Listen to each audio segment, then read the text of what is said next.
오늘 민주당은 대법원을 향해서도 총공세를 이어갔습니다. 먼저 피켓을 들고 대법을 항의 방문했답니다. 만나보시죠.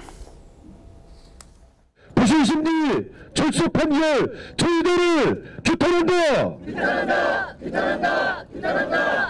사법신뢰 붕괴시킨 대법원은 각성하라. 날림 재판이요 졸속심리다 하지 않을 수 없습니다.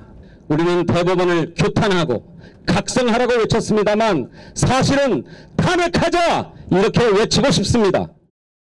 이재명 후보 선거법 재판에 이례적인 속도전을 펼쳐온 대법원. 그 승리는 결국 내란 세력의 이재명 죽이기 동조였습니다. 마땅히 사법 정의를 수호해야 할 대법관들이 국민 편이 아닌 자신을 임명한 내란 수계 윤석열 편에 선 너무나 참담한 판결입니다. 끝까지 싸우겠습니다. 가지고 있는 권한을 다 쓰겠습니다. 여러분들이 지켜주신 민주주의, 우리 민주당이 반드시 지켜내겠습니다, 여러분. 가지고 있는 권한을 다 쓰겠습니다. 가지고 있는 권한 다 쓰겠습니다. 박주민 의원의 얘기였죠. 차 교수님, 네.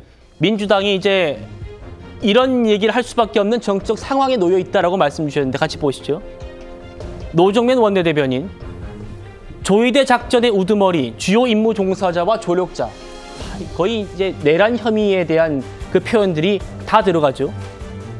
색출하고 단죄해야 한다라는, 대법원이 내란을 했다 지금 이렇게 주장하는 겁니다.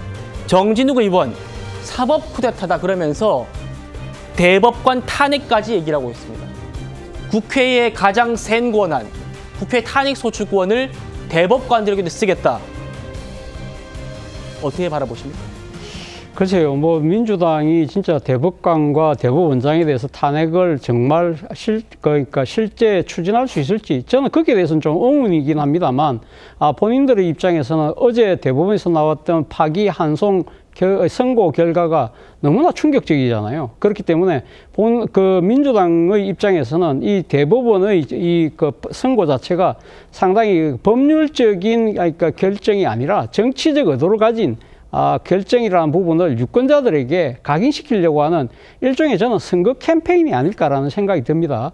사실 뭐 앞서 지금 뭐 정진욱 의원이 10명의 사법 쿠데타라는 표현을 썼는데요. 예. 공교롭게도 이 10명이 윤석열 정권 들어와서 다 임명이 된 재판관들이다. 그리고 공교롭게도 반대 의견을 낸 두 사람은 문재인 정권 때 임명됐던 대법관이다.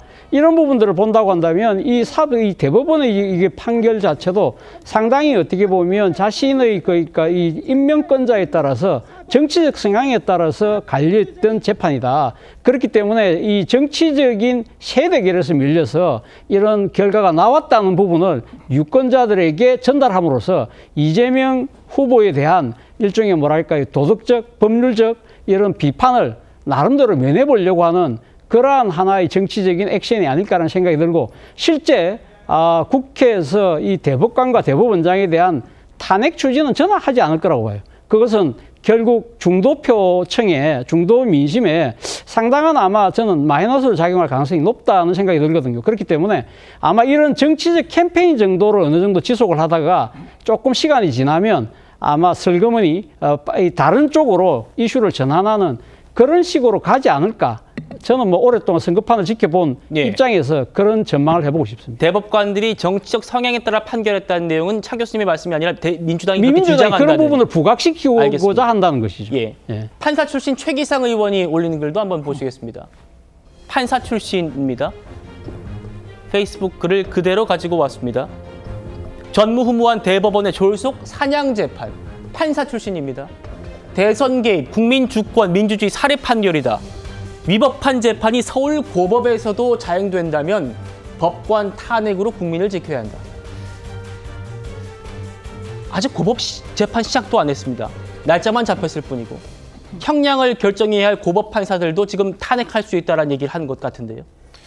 굉장히 패권적이죠. 심자라, 그러니까 심을 통해서 뭔가 이 대한민국 헌정 질서를 흔드는 얘기인 거예요.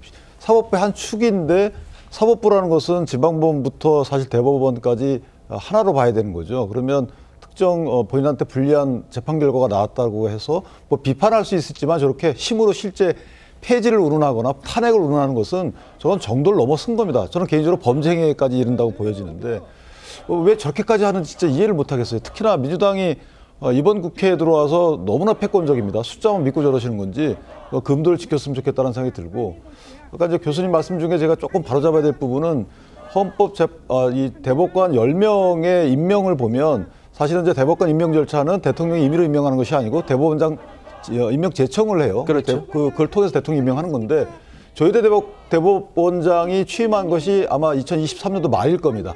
그전에는 김명수 대법원장의 임명 제청을 통해서 임명을 했거든요. 그렇기 때문에 일률적으로 10명에 대한 그 윤석열 대통령이 임명권 행사했다고 해서 그분에 대한 어떤 편향적 시각으로 바라볼 건 아니다 이렇게 생각합니다.